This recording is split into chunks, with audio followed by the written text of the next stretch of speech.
I've been forced to topvelocity.net and do a pitch analysis here, Logan, and we're going to pair him up with Zach Wheeler. Take Logan as leg lift here, not working with a perfect side view, so it's hard to read a lot of the linear perspective. So I'm going to kind of, guess at this point. Let's take Wheeler here into his leg lift. I picked Wheeler, long and lean, similar body type. So one thing we can't see with Logan, we can't see how far inside his drive leg he is.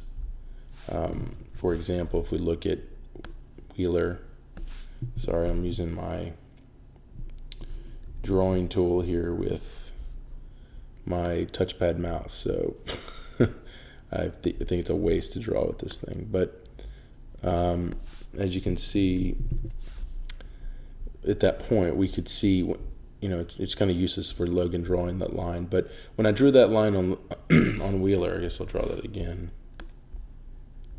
We can see he's well inside this line, head, hip, even drive leg, knee. I would bet if we looked at Logan from a side view, we would see he's more balanced up. We would see he's more knee over line, hip over line, head over line. And it just shows that Wheeler is an early mover, which is typical of high velocity pitchers. They start moving earlier. Similar to a high speed sprinter, they get a better first step. This is not detrimental. It just kind of gives you an edge through your delivery, because all you have is one stride on the mound, and you have to generate that speed in that stride from a static stretch set position.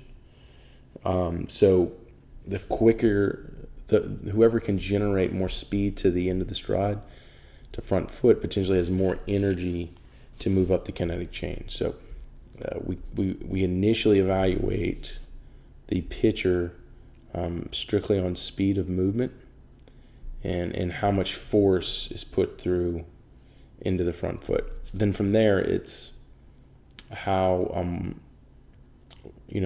well that movement went up the body, how well it moved into the hips and then into the shoulders and then into the arms. So initially we need the speed to work with, and then of course if we don't work with it, if we don't convert it, then it's of little use.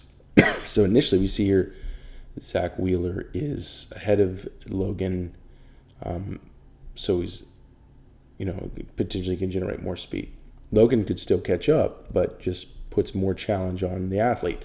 Then it comes down to who's the better athlete, and also who can continue to, or who's going to maximize that effort. Some guys will cut it off, and that's really where triple extension comes in. So let's take Logan down the mound. So you see that lift leg come down, and you don't see a lot of movement in that back leg. See, that back leg really isn't moving. Now it looks like it's moving.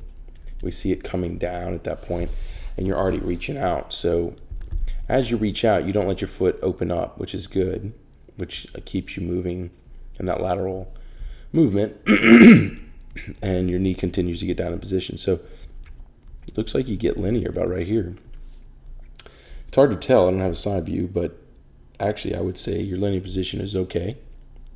Your center of gravity looks really high, so it could be a little bit too vertical. Not sure, can't really tell. The only thing I'm seeing that could be an issue is your throwing arm. You're cocking that throwing arm really quickly. Technically, you're already in the cocked position, and you're way far. You're halfway through your stride.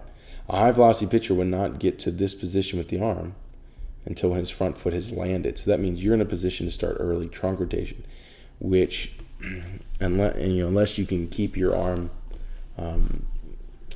hyper abducted and behind the shoulder, which is going to be hard on the arm, you're not going to create a lot of ball speed. Let's take Wheeler. Let's take him halfway down his stride before he starts his extension. You can see he'd probably more likely be the same as you. You might actually be more linear than him. But because Wheeler was shifting his momentum earlier, and when his lift leg got extended, which really didn't, he kind of kept it tucked, he had a lot of momentum behind him when his lift leg started to get out front here. So he's moving pretty quickly forward, specifically to the hips. So even though he starts extension with a linear force vector, because he's moving so forward so fast, it continues to generate linear speed.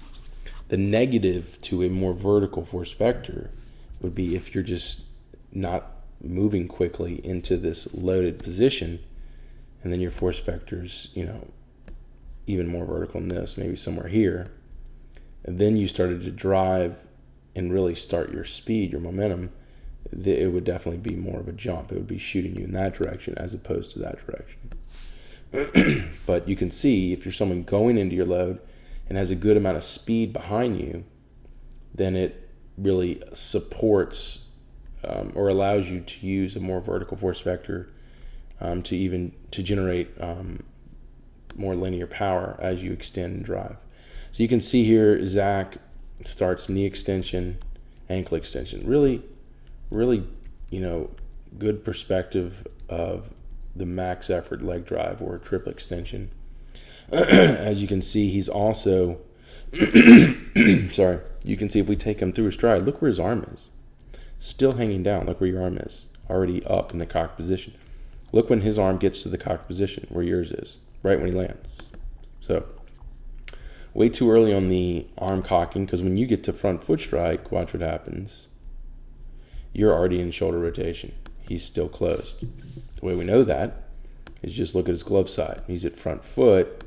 We can still see his glove side. Okay, Logan, you're at front foot, just at front foot. And if we were at a side angle, we wouldn't see your glove side. We'd see your glove sticking out, but we still wouldn't see your throwing shoulder. So you started trunk rotation going into front foot. It means you're an early trunk rotator. That means you don't convert forces well from your stride. That means you could triple extend even better, build more power in a front foot than Zach Wheeler and actually throw slower than him because you're not converting it. You're actually dissipating these forces. Wrote an article recently on being an explosive pitcher. You need to read that article. It's top 10 reasons you're not an explosive pitcher. And it talks about how your early trunk rotation is just detrimental. Excuse me, been sick. Your early trunk rotation is detrimental to arm speed because the study that I cite in the article says that you are dissipating your energy as opposed to converting it or transferring it. So we can see that. That's because you started cocking too early, so that means your arm got up and ready too early, and then you started rotation too early because of that. I'm a big believer if this arm gets up and behind your head, you're going to start throwing. Just the way we work. I just feel it's basically like putting your finger on the trigger. You're going to want to pull the trigger. So if we don't put our finger on the trigger, we're not going to want to pull the trigger. So if you don't get your arm up in the cocked position, you're not going to start trunk rotation. And you're going to see these high velocity guys, they won't pop it up, just like Wheeler here, to just going into front foot. So then when they land and stabilize, the hips push forward as the throwing arm cocks up fully. Also just did a video, an article coming out on arm action of a high velocity pitcher. You should look at that. Talk about how important that is to the counter rotation, counter movement between the hips and shoulders. Just get on that instead of me having to recite it here.